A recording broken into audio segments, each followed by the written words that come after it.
Bonjour à tous, heureux de vous retrouver. Aujourd'hui un petit déballage, c'est une caméra de surveillance de la marque Riolink spécialisée dans les caméras de surveillance, ça tombe bien, et on va déballer aujourd'hui l'Argus PT qui coûte à peu près 150 € et pour ce prix là, on a une caméra, elle est motorisée, elle est 1080p et en plus elle est livrée avec son panneau solaire. Et puis comme autre qualité, elle est compatible avec Google, donc si vous avez un Nest Hub, vous allez pouvoir voir la caméra, pareil avec Alexa, c'est vraiment bien, et puis elle est compatible avec un Mac. On va tout de suite donc voir le déballage. Donc ici on a quelques notices, alors tout est francisé, il n'y a pas de problème.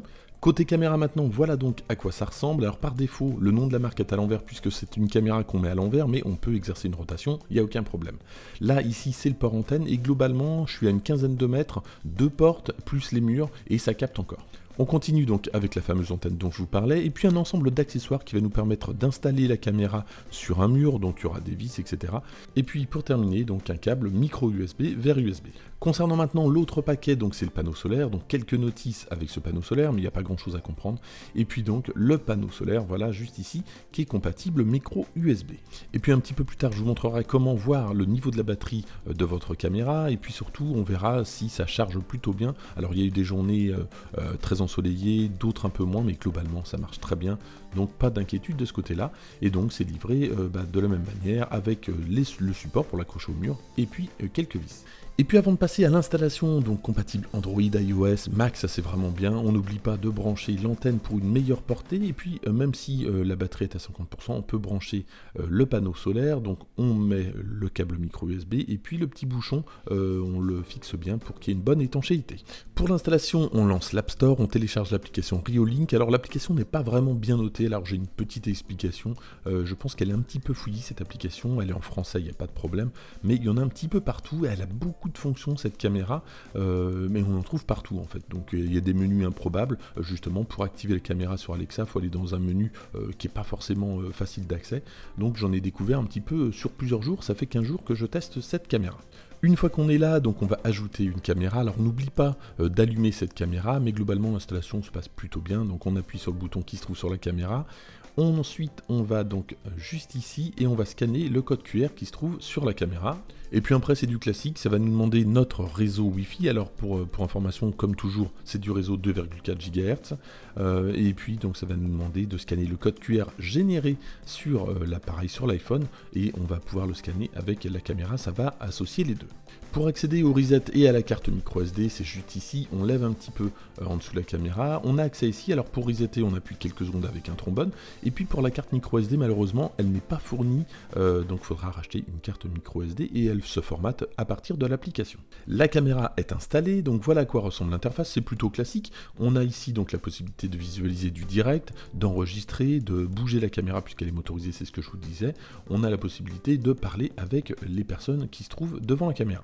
Dans le menu affiché, on va pouvoir exercer une rotation de la caméra puisque c'est ce que je vous disais par défaut. Donc la caméra est à l'envers, donc là je l'ai remise à l'endroit, mais j'ai coché la case et si je la redécoche, alors donc ça prend un petit peu de temps, mais par défaut donc elle n'est pas cochée, donc si vous avez besoin de mettre votre caméra dans le bon sens, faudra aller dans la rubrique afficher. Et puis toujours dans ce menu, on a la possibilité d'afficher le nom de la caméra, donc en bas à droite, et puis l'heure, etc.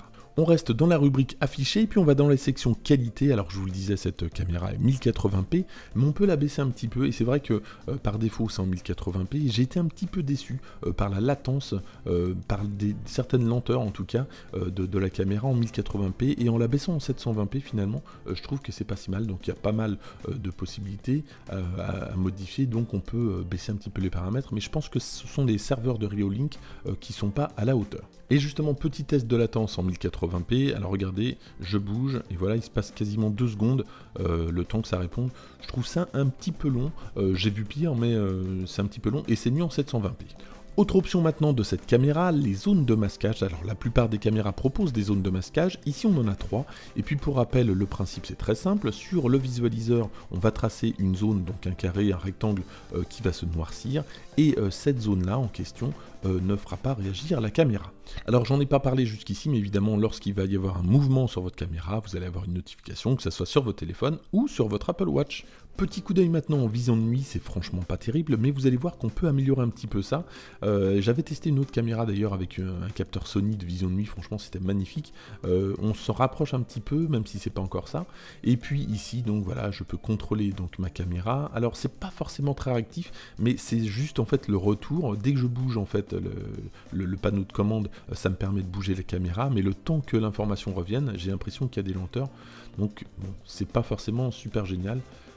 Mais en 720p, on gagne encore, et c'est ce qu'on va voir tout à l'heure.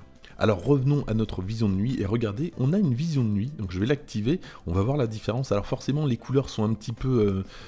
c'est un peu saturé, on voit que c'est pas naturel comme voilà, regardez à quoi ça ressemble. Donc le jaune est bien jaune, le bleu est bien bleu, ce sont pas franchement des couleurs naturelles, mais on arrive à trouver un truc qui ressemble à quelque chose. Alors ça vaut pas le capteur dont je vous parlais tout à l'heure, mais voilà ce que ça donne en vision de nuit. Si on active le mode couleur, c'est quand même un petit peu plus sympa.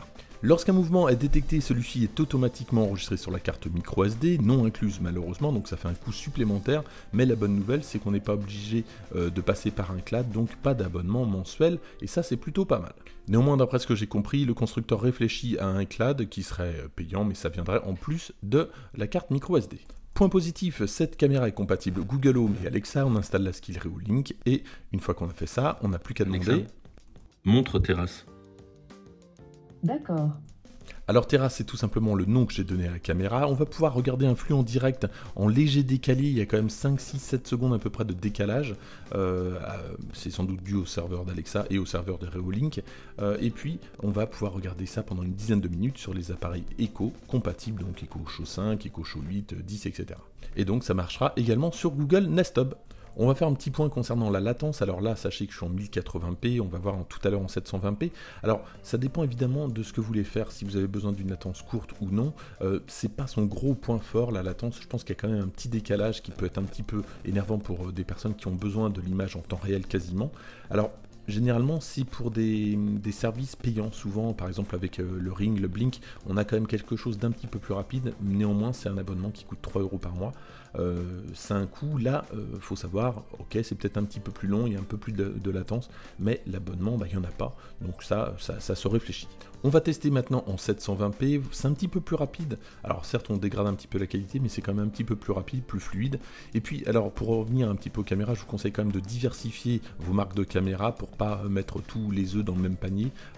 Non seulement une marque peut tomber en panne à un certain moment, donc c'est bien d'avoir quand même quelque chose qui fonctionne si vous avez besoin de surveiller votre environnement. Et puis l'autre chose également, c'est si la marque fait faillite, c'est déjà arrivé, j'ai déjà eu le cas, alors là, votre caméra elle sert plus à rien. Donc si vous avez toutes des caméras de même marque, forcément vous avez perdu. D'où l'intérêt d'éviter peut-être des marques un petit peu exotiques qui font une caméra mais qui font aussi plein d'autres produits, c'est peut-être à éviter.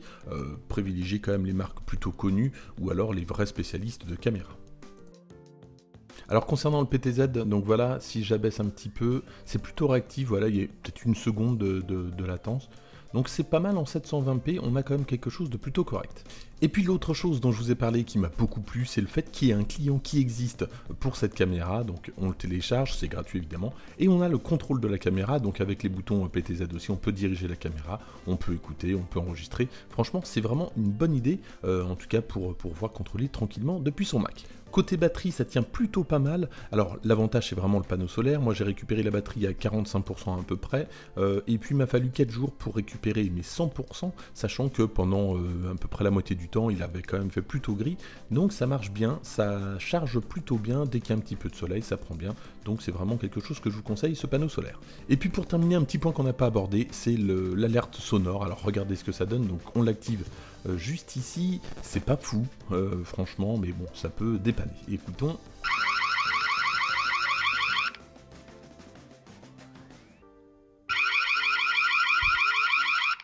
Donc là, je suis vraiment à côté. Puis on va faire un test de décibels.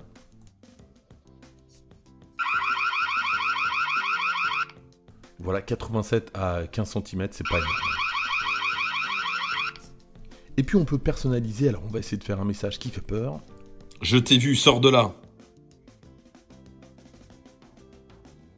Je t'ai vu, sors de là. Je t'ai vu, sors de là. On va l'appliquer et puis on va tester tout de suite.